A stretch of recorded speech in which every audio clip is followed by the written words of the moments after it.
Welcome once again to the Gaming After 40 video podcast.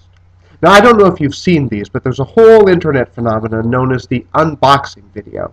It's basically gadget porn. Something new comes out, someone goes through the whole process of opening it up, looking at the accompanying documentation, the components, its styrofoam shipping secrets. Now, this wasn't going on back in 1989 when the Sega Genesis came out.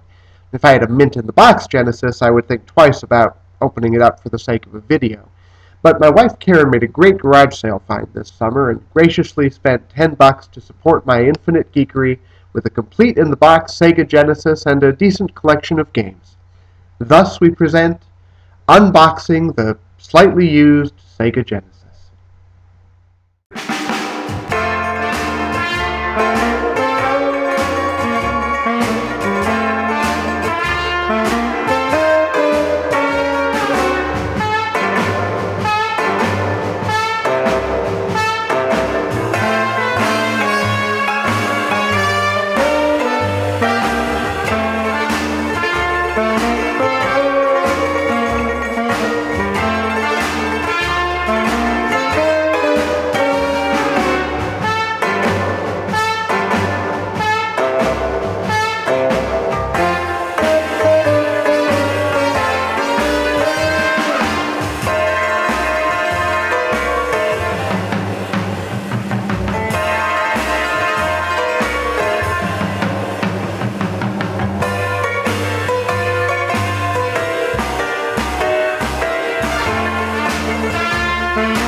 You may have noticed that I edited out a few bonus items left by the previous owner. Instructions for the Revell Visible Man model kit, a manual for a radio-controlled toy car, and a cheap extension cord.